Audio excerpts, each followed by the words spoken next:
I think some of you are going to recognize this image.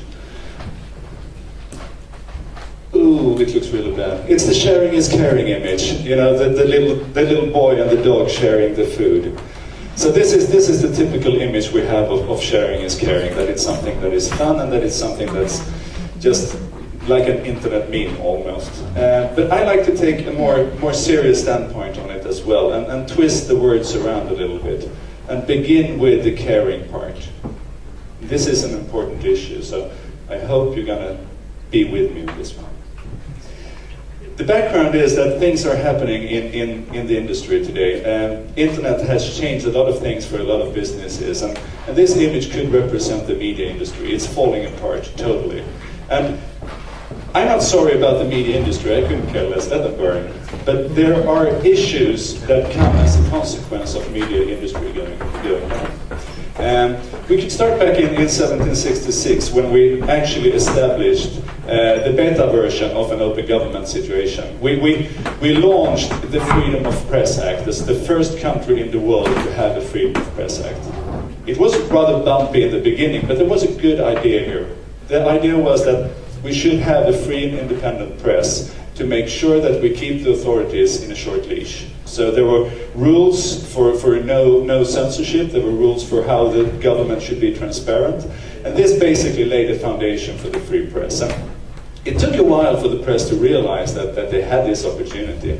Basically because in the beginning there were no spot for the press. It was very expensive to deliver newspapers and so forth. But sometime around 1850, all hell broke loose, and the penny paper was launched. And at this time, the press really became the guardian of democracy.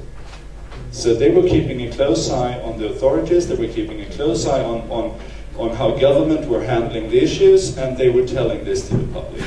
And this was a good situation. It was a wealthy organization, it was a wealthy business, and they could afford to do the issues that they had to do in order to protect democracy. Now things have changed. This is the media scene today. It's terribly crowded over here. This is where we live today. And as you can see, the newspaper and the media, the traditional media industry, they have a very tight spot today. And we can actually put this down in figures and see what is happening over a very short amount of time. This is the audience problem. This is what is happening with the audience. This is Helsingborgs Dagblad. We have a terrible picture. You're going to look at the slides afterwards when I put them on. This is the problem with the audience. It has declined. Looking at Helsingborgs Dagblad in Helsingborg, the audience has declined from 76% of the households down to less than 50% of the households in just 20 years. So basically from 3/4 of everyone in Helsingborg down to less than half of everyone in Helsingborg in 20 years. That's a big change, that's a big shift. And if we look at the money, of course the money follows the audience. And internet does this only worsen the issue. So I'm sorry you can't see this, but this is supposed to tell you that newspaper classifieds in America used to bring $17 billion into the industry. You know, classifieds, that's selling bicycles and used cars. That's the part in the back end of the newspaper. That used to bring in $17 billion to the newspaper industry in America. Lately that has changed, and Craigslist has changed all this. And today the problem is that the market is basically bigger, but it only brings in a measly $100 million. So what used to be a $17 billion market is now a $100 million market. Something like 15-16 billions has just vanished from the market, and that gives companies like this a big problem, of course. So New York Times is bleeding. Dagens Nyheter in Stockholm is bleeding. In the last editorial layoff, New York Times let go more editorial staff than the total amount of people working for Craigslist. Even 10 times more. 300 editorial staff were left off from New York Times, and Craigslist is employing about 30. So there is a big shift happening here, and I think we can be pretty sure that an industry the size of the newspaper industry losing that much money from the market is gonna break. It's too big to bend and it's gonna be destroyed. Not a big problem, really, except for journalism, except for, the old guys who used to run around looking for the public records, knowing every one of the officials in their city and on a governmental basis.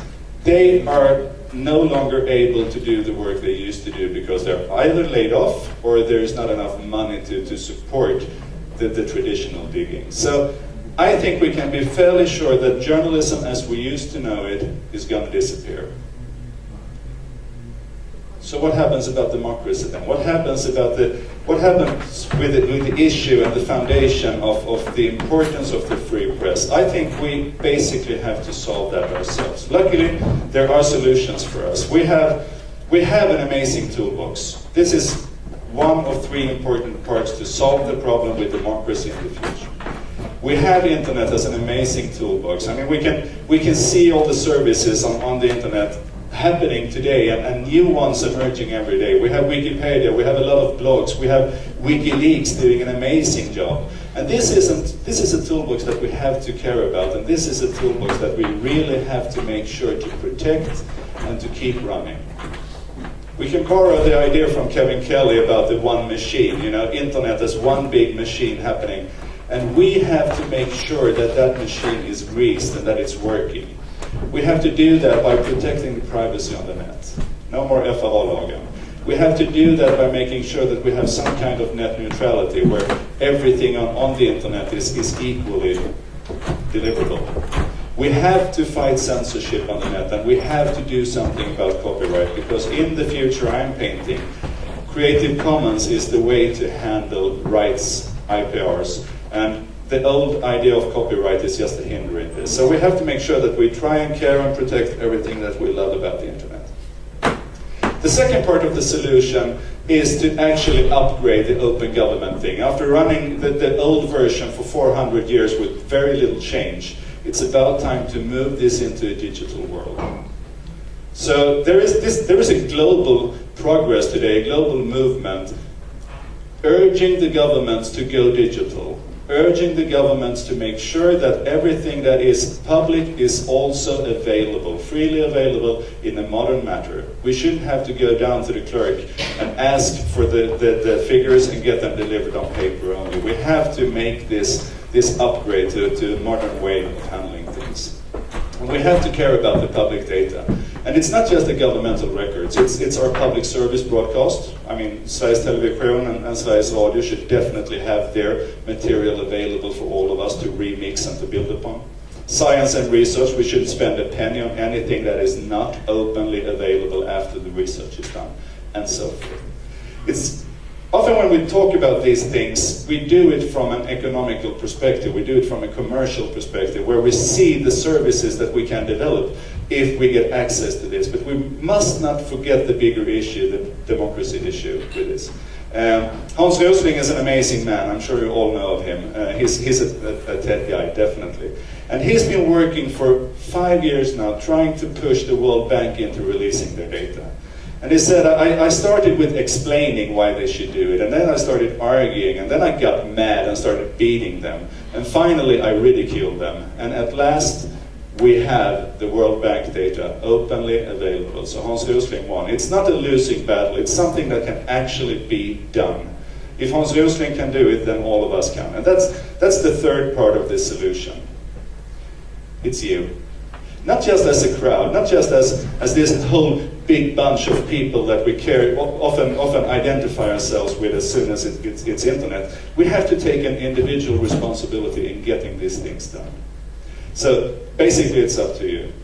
And to try and conclude, what we have to do is that we have to start caring about the data and the internet. If it's not online, it's not really public. So that is the first foundation. 2 things to care about. If it's not online, freely available, it's not public. Let's do something about that. And the second thing is that knowledge that is not shared in any sort of form is absolutely useless. So every one of you knows something here. Every one of you is an expert of something. You have an obligation to share that knowledge. You have an obligation to run a blog. You have an obligation to at least make sure that you help all of us keep Wikipedia, the most amazing thing that humankind has done in the last 100 years, since we invented fire or something. We have to make sure that that is up to date, and we have to take our own responsibility for that. So in one simple slide, this is what we have to do, basically. Okay? Thank you.